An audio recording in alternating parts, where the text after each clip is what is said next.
On today's episode of Identity, we meet Paul Mujaji, the inspirational dancer whose passion and talents transcend the stage. We learn more about the Mahashivaratri observation. In our What's Happening segment, we check out a healthy eating app. We also review the local movie Ererwani. And we close off the show with the uplifting sounds of Namaoti. I am an individual with an imagination. My inner faith illuminates innovations. In a space with infinite inspiration, I was born free from all incarceration. Incredible, living infallibly, intelligent, outshine with my inner being. This is me, impeccable as ever been. I am you, you are me. This is my identity. Good morning, Mzansi, and welcome to another spiritually stimulating episode of Identity, right here on your favorite channel, SABC1 Mzansi for sure. Tomorrow marks the start of Ramayan. This is the 9-day celebration of the appearance of Hindu Lord Sri Ram. The Ramayana is one of the insightful Hindu scriptures that exhibit the many ways of maintaining Dharma and the path to God. During Ramayan, Hindus worship and honor Sri Ram by fasting and prayer. Readings from the Ramayana are also done to remind humanity of the path of action that is righteous and that which is immoral. We wish our Hindu viewers a blessed and fulfilled Ramayan. Grab your cup of coffee and let's meet our inspirational guest for today.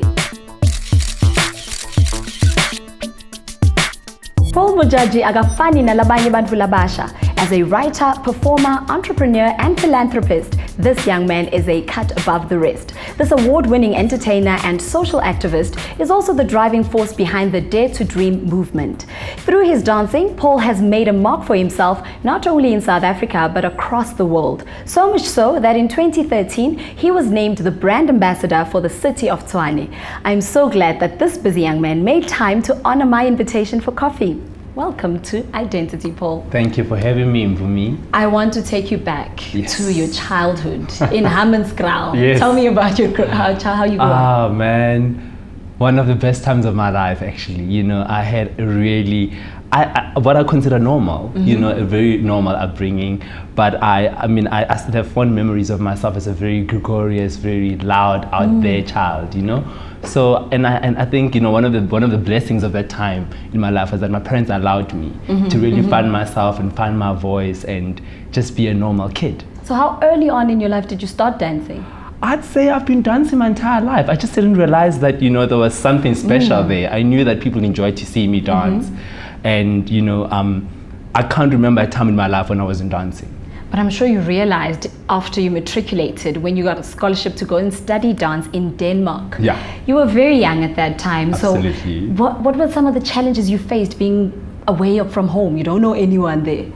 A huge culture shock, I must say, you know, extremely just shocking for me because first of all, I come from a country that's very colorful and loud and, you know, and to go to a country that I would say was in a lot of ways black and white, you know, because there wasn't so much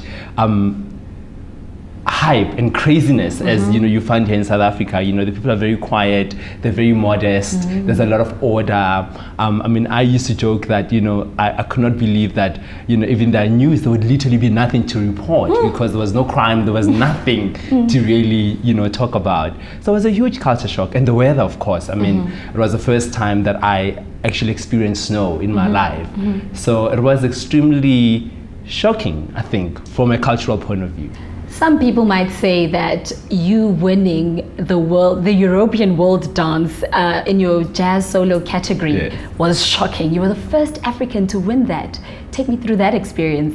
I think, you know, someone once said that there are moments in life when you see stars in your eyes, or around your eyes, and I think it was really one of those moments for me. I didn't expect it, first of all, which really taught me a lot around my level of confidence around that time, because here I was, I knew that I qualified to be performing on this huge international platform, but somehow I just didn't think that, you know, I could win the ultimate prize. So it was really overwhelming in every aspect, and I think it was cathartic in that it changed how I see my life and my capabilities and, you know, what I can achieve in life. And you were recently appointed as the representative for the European Star Dance for the South African region, or is it Africa? Africa, actually. What does that mean? What does it entail, being appointed as a member there? That means my job is to ensure that the footprint of the European Star Dance Union in Africa spreads beyond just South Africa and beyond just someone like Paul Mujaji. So they're really trying to tap into the talent that is within the African continent. I heard that you're going to be choreographing a movie soon. Yes, actually I'm so excited because there seems to be, the letter one following me somewhere, because this is once again South Africa and Africa's first made for cinema dance movie. It's called Hear Me Move, and I'm so thrilled. We've got we'll be showcasing some of South Africa's best talent, and the production company that's producing this movie, called Stove, really pulled all stops to make sure that it is blockbuster amazing. So we must watch out for that one. Watch out. We'll 2014 is going to be exciting. Hear Me Move is coming out, and yeah. Now, Paul, I can imagine your career hasn't always been glitz and glam. Yeah. What are some of the challenges that you've had to overcome? Oh my God, plenty. Hey, I think to this day, my life is still pretty much, about facing challenges here and there, because growth at any given level comes with challenges, First of all, I think I came into an industry in a world where dancers aren't often taken seriously.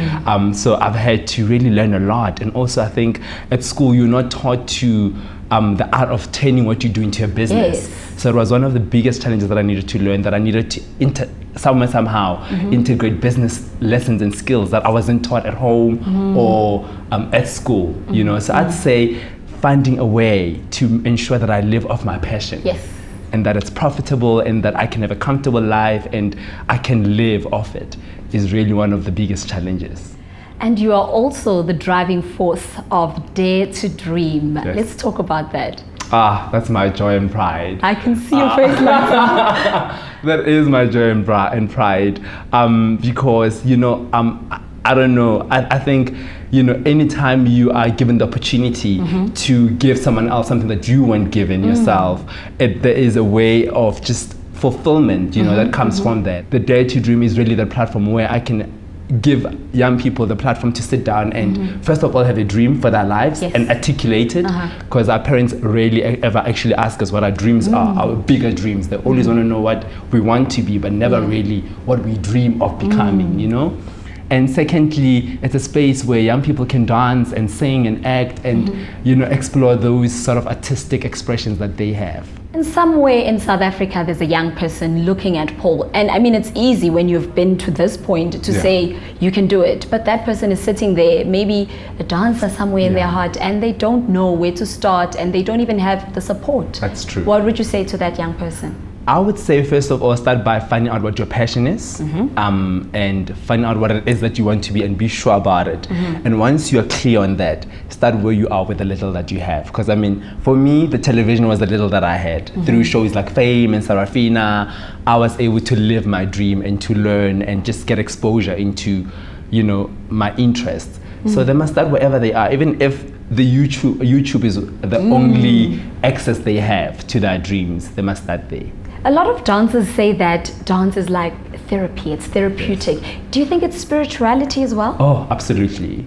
Absolutely. In fact, I think the minute one taps into that realm, you start seeing it beyond just being an entertainment thing that you do. You actually realize that there's a craft to it, there's something deeper, and that it can be used to tell stories and that it can be used to heal people. And that's just really nothing more spiritual than that. I want to play a quick game with you before I let you go. Oh, it's called If You Could. Awesome. You need to answer as quickly as possible. Should I be nervous? The first thing that comes to your mind. Awesome. If you could erase any day of the week, which day would it be and why? Monday. Why? Because I'm still enjoying my Sunday and I'm like, All right. If you could be a piece of clothing, what would you be?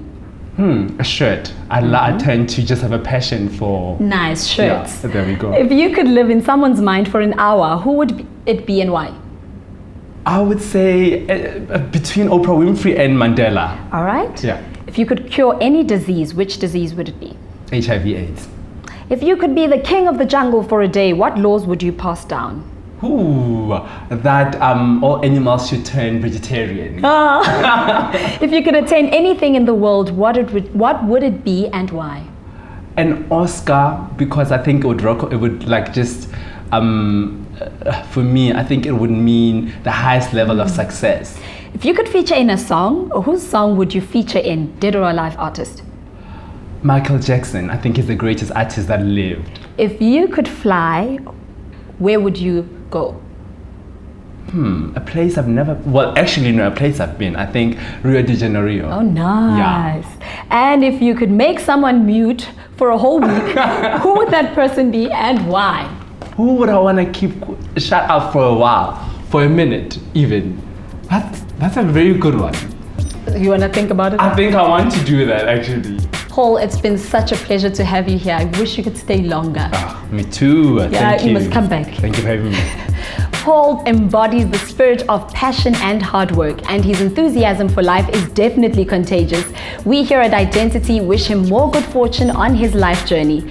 Join us after the break when we head to a Hindu temple in Indonesia to find out more about the Mahashivaratri celebrations that took place there recently. Ngayon.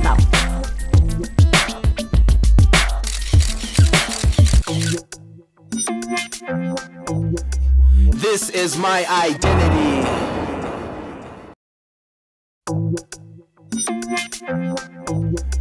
This is my identity.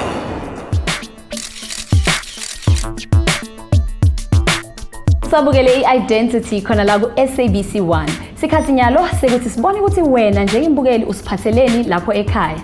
If you have an uplifting story that you would like to share with the country, then please get in touch with us, just like Kivesh and Thambiran did. He invited us to come and experience a religious observation in his community. And as you know, we love learning more about the different faiths and religions in Mzansi. So we were glad to honor his invitation. He joins us now via Skype. Namaste Kiveshan, and thank you for inviting the Identity team to come and experience what the Mahashivaratri festival is all about. Namaste Mpumi, and welcome to the Rameshwar temple here in Extension 3 Lenasia. We're really excited and privileged that our invitation was accepted, and we welcome the viewers to our temple in Extension 3 Lenasia. I'm sure our viewers are just as eager as I am to find out more about Mahashivaratri, so it's over to you as our Encounters presenter to take us through your story. Thanks Mpumi. Hello Identity viewers, and welcome to the Rameshwar temple here in Extension 3 Lenasia. Tonight we are observing the festival of Mahashivaratri. I invite you to join me as we discover more about this fascinating festival.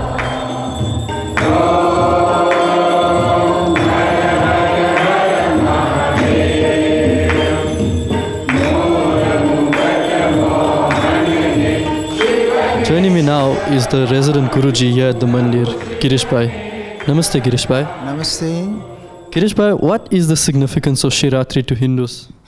You know the word Mahashivaratri, actually the word is Mahashivaratri according to scripture. Every month, 14 days we celebrating as Mahashivaratri, but particularly in the 4th month of Hindu calendar, and that's called a night of Shiva, on which day Lord Shiva incarnate himself in the form of Ling to give his darshan to all the devotees. Guruji, explain the significance of Lord Shiva in Hinduism. You know, Lord Shiva, out of the Trinity means 3 form of God, and word Shiva itself, it means who does the good things or who liberate us from the sorrows and suffering from the life. So that's called Shiva. Guruji, please explain to the viewers how we observe and celebrate this festival. The whole day we offering our prayers and abhishek on Lord Shiva. So we making prayer, offering our puja abhishek, we doing fasting and all the rituals we offering to please the Lord Shiva and to get his blessing in our life. He is a God who brings all the good and auspicious things in the life, who removes all the darkness and brings the light of knowledge in our life. Guruji, please explain to our viewers the significance of the Shiv Lingam. You know, Lingam, on this particular midnight, Lord Shiva incarnated himself in the form of Linga, means pole, in front of Brahmaji and Vishnuji, because they were fighting who is the best, and to remove their ignorance or ego from the pillar, he came himself in the form of Murti. It means indirectly wanted to explain to Brahmaji and Vishnuji that no one is the best, everybody has their own divine power and all are the same. Could you explain the significance of the 12-hour fast and why do we as Hindus keep vigil at night? You know, when we fasting, our whole system of the body is resting and purifying internally. Secondly, when you don't eat anything and you are empty stomach, then you are fresh and you can concentrate in the prayer or meditation which you have to offer to Lord Shiva or any form of God. If you fast, then you realize how hungry people are feeling. Then automatically you will do something, good activities or social activities or charity for the people who are hungry. That indirect significance of the fasting. Right. Guruji, thank you so much for your time.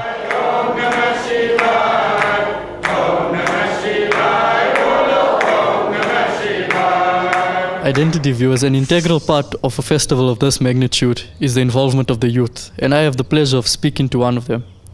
Namaste, Dimple. Namaste, how are you? Dimple, could you explain to me what is the significance of Mahashivaratri to women?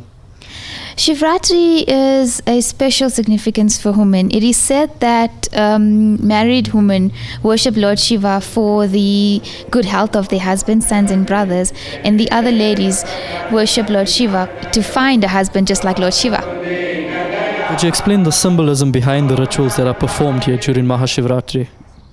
The milk is basically for the purity of the blessing, the water is for the purity, the honey is for the sweet speech, and the ghee or clarified butter is for the victory.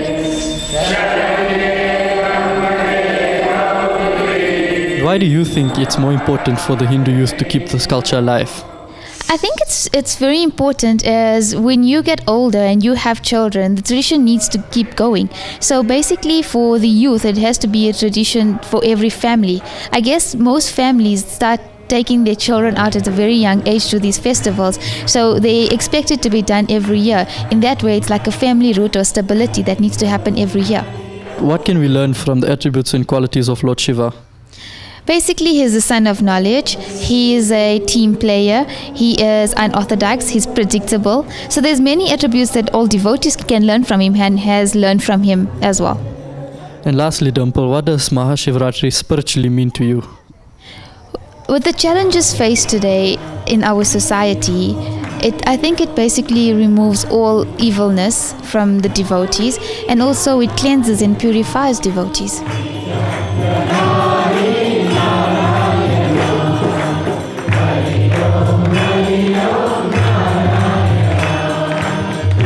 Well, there you have it, Identity viewers. Thank you for joining me on the auspicious occasion of Mahashivaratri. I hope you've learned more about the festival and about Lord Shiva. Back to you in the studio, Mpumi.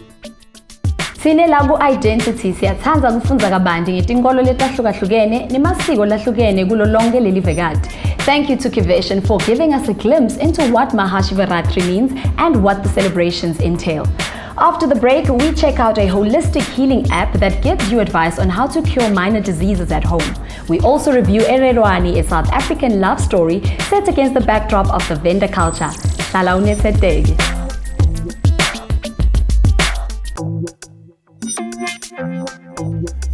This is my identity.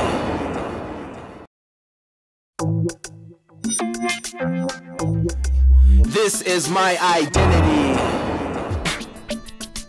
Usabukele i-Identity luhlelo loluhamba embili kwede bantfu labasha netenkolo. Siyafundzisa, sinandzise, siphindze sikukhuthaze. If you've just joined us, you missed out on an engaging interview with Paul Mujaji, a sensational entertainer with a heart of gold. We then headed down to Lenasia, where we learned more about the Mahashivaratri celebrations with our guest presenter, Kiveshan Sambiran. Get in touch with us on social networks and share your stories and your views with the Identity team. Silanzele ku Twitter, usibamba ku @Identity TV Show. Likhasi letfu la ku Facebook lithi Identity TV Show. Siyatfolakala na ku Instagram, ligama le profile yetfu lithi Identity TV Show. Ungaphindze usithumele i-email ku identitytvshow@gmail.com. Now let's jump straight into our What's Happening segment.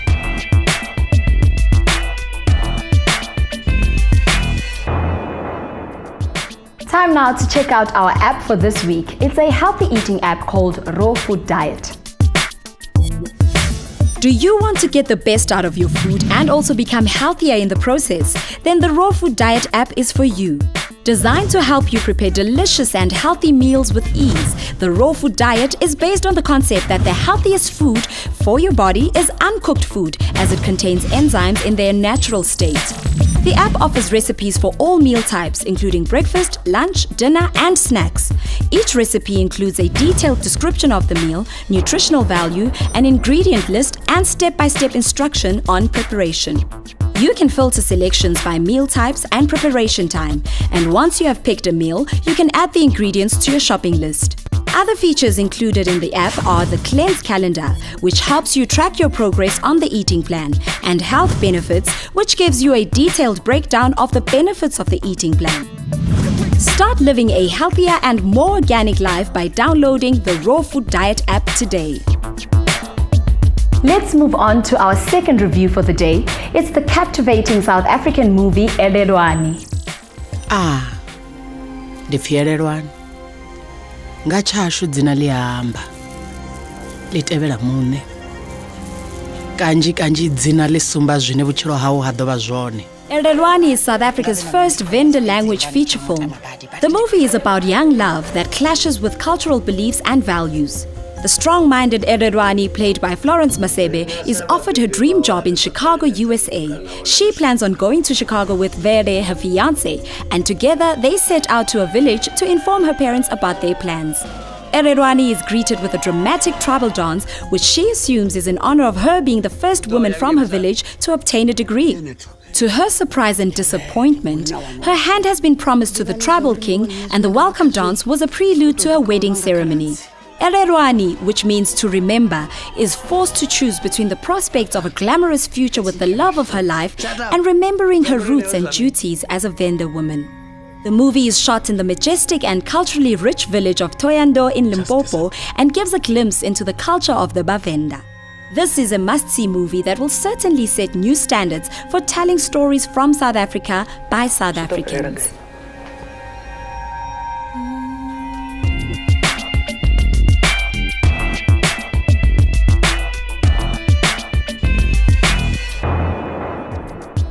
We have come to the end of today's show. Thank you for giving me and the Identity team the opportunity to come into your home and share the wonderful South African stories that continue to inspire and motivate us to learn more and give more. As we sign off today, remember that charity begins at home. Do what you can with the little that you have and let the love and passion flow through your community. Kwangathi lo mdzala wetinsuku anganibusisa njalo. Ngingipumi wakambethe ngihambisana nelithimba la ku Identity sinifisela liviki elinetibusiso. We play out with Namawoti saying abakholwayo. Goodbye and God bless.